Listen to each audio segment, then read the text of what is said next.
Salut à tous, on se retrouve aujourd'hui pour parler du FC Barcelone en ce jeudi 9 février. On commence tout d'abord avec Messi. Il fait la une du journal Sport, mais c'est pas Léo Messi qui fait beaucoup parler, c'est plutôt son frère Mathias Messi qui a fait pas mal de déclarations sur le club du Barça et on va en parler.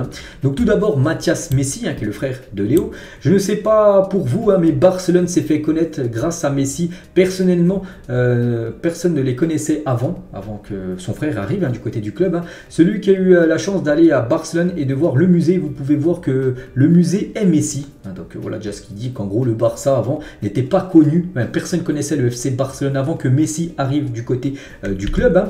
Toujours avec le frère de Messi, j'ai vu une vidéo du journal Sport qui dit donc Messi devrait retourner à Barcelone et j'ai rigolé, nous ne retournerons pas à Barcelone si nous le faisons, nous devons faire un bon nettoyage parmi eux, expulser Juan Laporta, le président du FC Barcelone. Voilà notre déclaration du frère de Messi, donc Mathias Messi, toujours avec lui. Donc ma mère a dit un jour à Léo, donc en parlant de Barcelone, te feront comme Ronaldinho, te mettre du jour la porte, enfin du jour au lendemain à la porte en gros. Toujours avec le frère de Messi, donc les gens à Barcelone ne l'ont pas soutenu.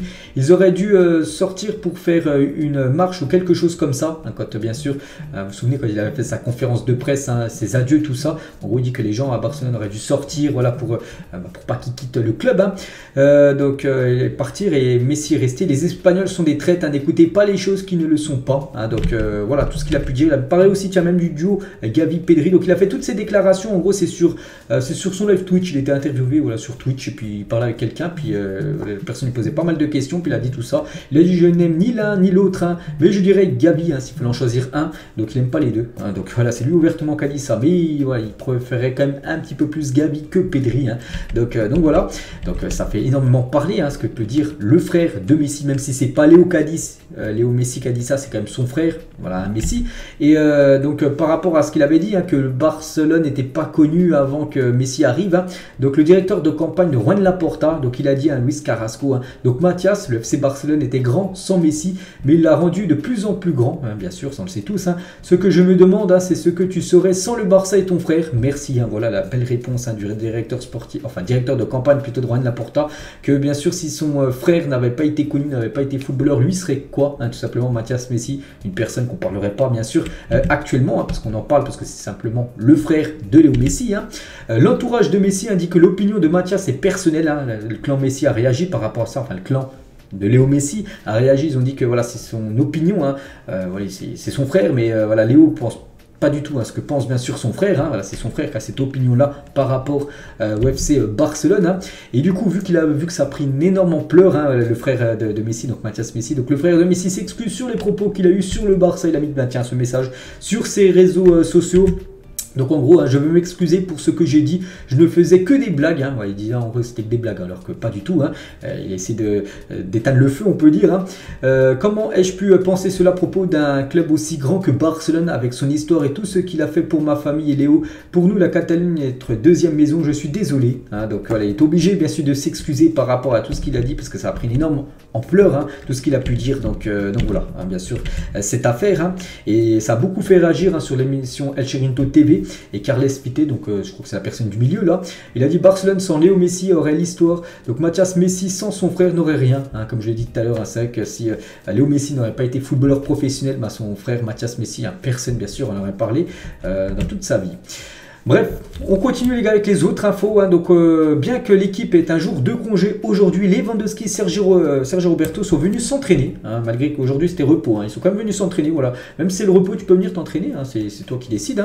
Donc Busquets était lui aussi présent pour poursuivre sa convalescence, parce que vous savez que Busquets est blessé, et il est venu aussi peut-être pas aller faire des soins tout simplement. Et Busquets les gars manquera le match aller face à Manchester United en Ligue Europa en raison d'une blessure, donc il est incertain, on ne savait pas s'il est disponible ou non. Jeudi prochain, dans une semaine, jour pour jour, le Barça reçoit l'équipe de Manchester United, et lui qui était absent normalement 15 jours depuis le dernier match contre Séville, c'était dimanche dernier. Du coup ça sera trop juste, il ne jouera pas, c'est quasiment sûr les gars que Busquets sera forfait pour le match aller.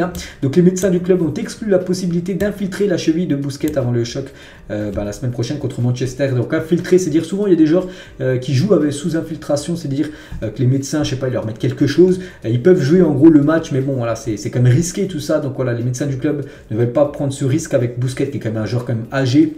Ils veulent pas, voilà, ils préfèrent attendre, voilà, attendre que sa blessure soit rétablie. Donc voilà, il sera forfait pour le match aller, après le match retour qui sera la semaine d'après, dans 2 semaines là, là il devrait être présent. Sergio Busquets, cette fois-ci, ça sera Old Trafford. Toujours avec Busquets, hein, concernant son futur, hein, Barcelone proposera à Sergio Busquets un renouvellement de contrat, mais avec un salaire inférieur, hein, avec un salaire à la baisse. Hein. Le club ne verrait pas d'inconvénient à une prolongation de 6 mois.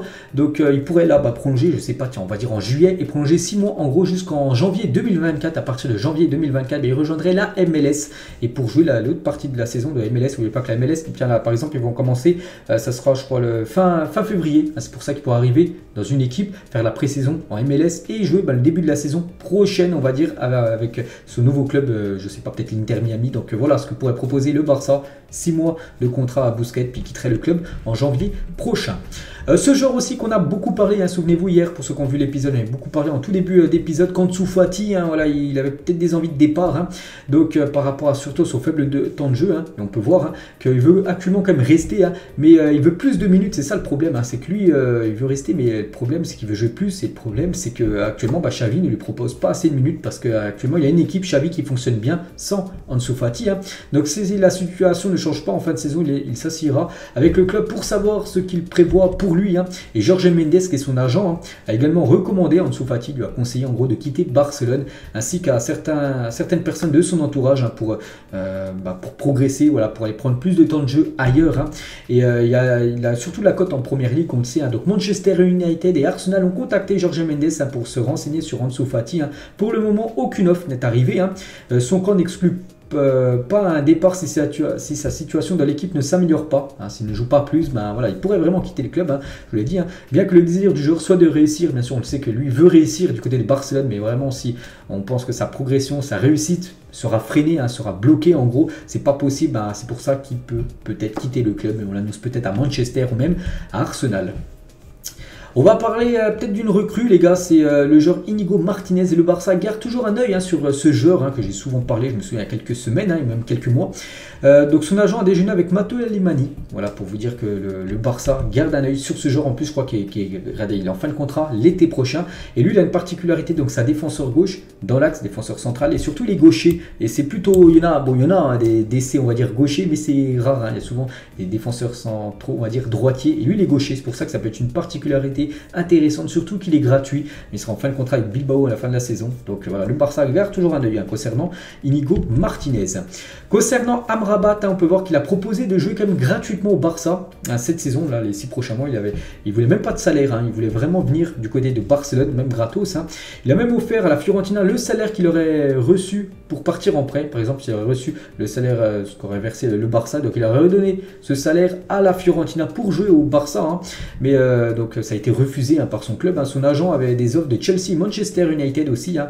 Amrabat ne voulait jouer que pour le Barça, donc voilà, vraiment il a vraiment beaucoup envie. Quand tu vois un joueur comme ça qui a tellement envie de venir au club, hein, comme Lewandowski, souvenez-vous, l'été dernier, hein, qui avait fait quasiment le clash avec comment dire, le Bayern, hein, pour venir au Barça. Du coup il était venu, donc ça sent bon quand même pour Amrabat, hein, s'il veut tellement venir du côté du club. Le club était intéressé par lui, donc on verra maintenant, ça sera pour la prochaine fenêtre de mercato, hein, donc le mercato estival. Des nouvelles de Sergi Roberto, donc un accord entre le Barça et Sergi Roberto pour une prolongation jusqu'en 2024 est imminent. Le joueur aura un salaire plus bas, plus des bonus en fonction de ses performances. Donc voilà, bon, je pense quand même qu'il va prolonger, hein, Sergi Roberto, mais comme je le répète, hein, souvent les gars, c'est que vu que c'est un petit salaire du club, donc c'est pas un problème pour le Barça, bien sûr, ils peuvent prolonger. Sergi Roberto ne mettra pas le club dans le rouge, on va dire, financièrement. Concernant Jordi Alba, donc le Barça examinera la situation de Jordi Alba cet été, car son contrat expire en 2024, donc il sera à 1 an de la fin de son contrat cet été. Puis voilà, le Barça veut savoir, ils vont s'asseoir peut-être avec Jordi Alba, avec son agent, pour savoir son futur. Est-ce qu'il restera jusqu'à la fin de son contrat, quittera le club libre? Est-ce que le Barça le vendra l'été 2023 pour récupérer de l'argent, et qui sera toujours sous contrat? Donc voilà, une décision sera prise là prochainement concernant le latéral gauche.